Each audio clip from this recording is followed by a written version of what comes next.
Muy buenas desde el paraíso.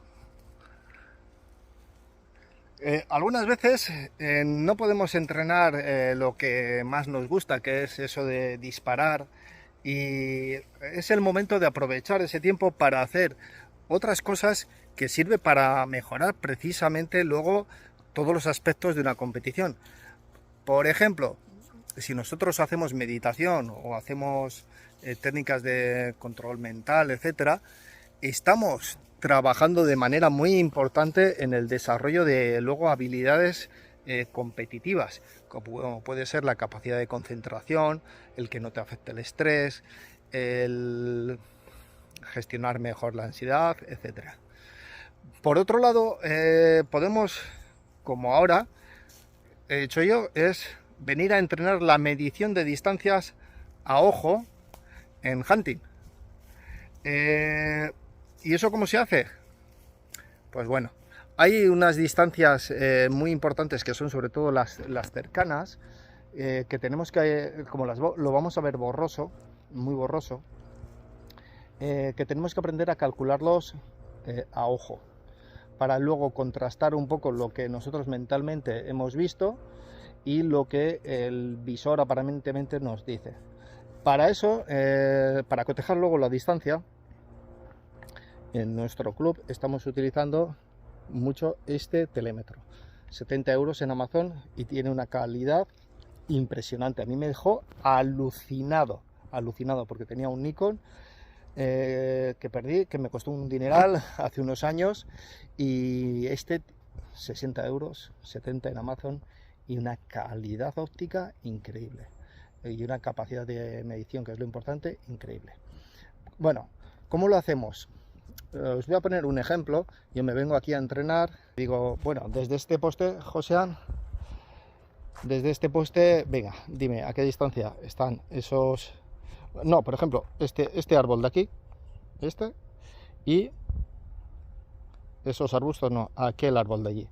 Y digo, bueno, miro y me digo, este está a 7, ahora os explico el método, este está a unos 7 metros y aquel a unos 12. Y luego voy y mido. Uno de los métodos que yo utilizo en las cortas es tener bastante bien asimilado que son 5 metros. Y 5 metros son aproximadamente 5 pasos. Desde aquí, por ejemplo, yo cuento 5, 1, 2, 3, 4, 5. Aproximadamente desde aquí hasta aquel poste de allí, hasta ese poste de ahí, hay 5 metros. Yo esto mentalmente lo puedo hacer.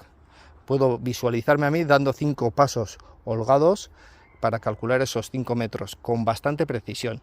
Luego añadirle 2 pasos más o 2 metros más, imaginándome a mí mismo en el suelo, desde ese punto del suelo en el que he medido los 5 metros, es bastante fácil. Yo no mido 2 metros, le doy un poco más. Ahora bien, luego vamos a entrar en el juego de las perspectivas, pero eso lo explico luego.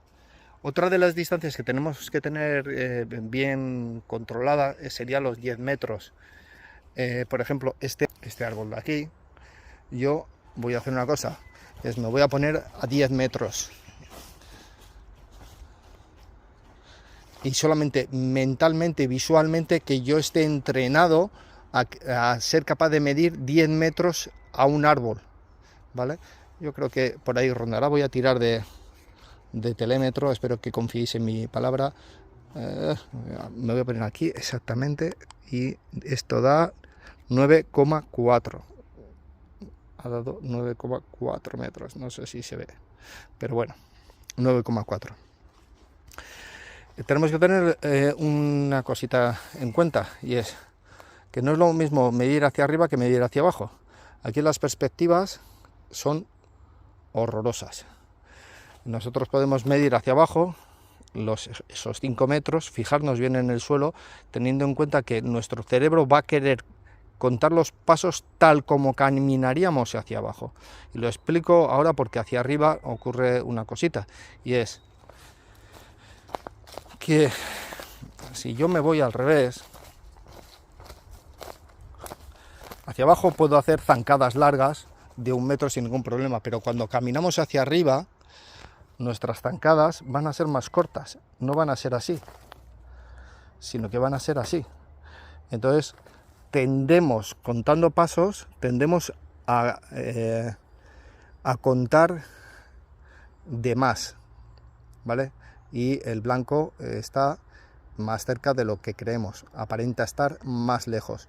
Entonces, uno de los trucos es, por ejemplo, primero, si lo sabes, pues ya sabes que tienes que imaginarte a ti mismo dando la zancada, forzando el paso hacia arriba, es hacerlo al revés, es contar los pasos de abajo, o sea, de arriba hacia abajo, porque lo vas a hacer mentalmente de manera más natural. Imaginaros que el blanco está justo, vamos a ver, ahí, donde ese saliente, donde está esa rama que nos mira hacia nosotros. ¿Cómo calculamos esa distancia? Es una faena porque no tenemos una línea visual clara hacia él y lo único que tenemos es la base del árbol. Pero ¿qué ocurre? Que este árbol, por ejemplo, concretamente está a 7 metros desde mi posición, pero debido a los 25-27 grados de inclinación, una vez que yo me tumbe o me ponga de rodillas o lo que sea para dispararle, este blanco no está a 7 metros, está casi a 8 metros de distancia. Y además, al ser un disparo de abajo hacia arriba con unos entre 27 y 30 grados, tenemos que aplicarle una pequeña corrección en altura. Tenemos que disparar un poquito más bajo. Recordad, tiro hacia arriba o tiro hacia abajo, siempre hay que disparar un poquito más bajo. Eso os podéis ir a las tablas balísticas y sabríais cuánto hay que correr. Pero es que el blanco, tened en cuenta que no va a estar colocado hacia adelante para tener una buena perspectiva del agujero, sino que estará colocado probablemente así. Y entonces el agujero ya se reduce más todavía por la perspectiva en la que se le dispara. Y esos márgenes de error son los que hacen que rompas el balín en el borde o entre. Recuerda, en los árboles es muy difícil de calcular las distancias cortas por los errores de perspectiva, porque no estamos acostumbrados a que nos pongan blancos los árboles normalmente y nosotros los podamos medir.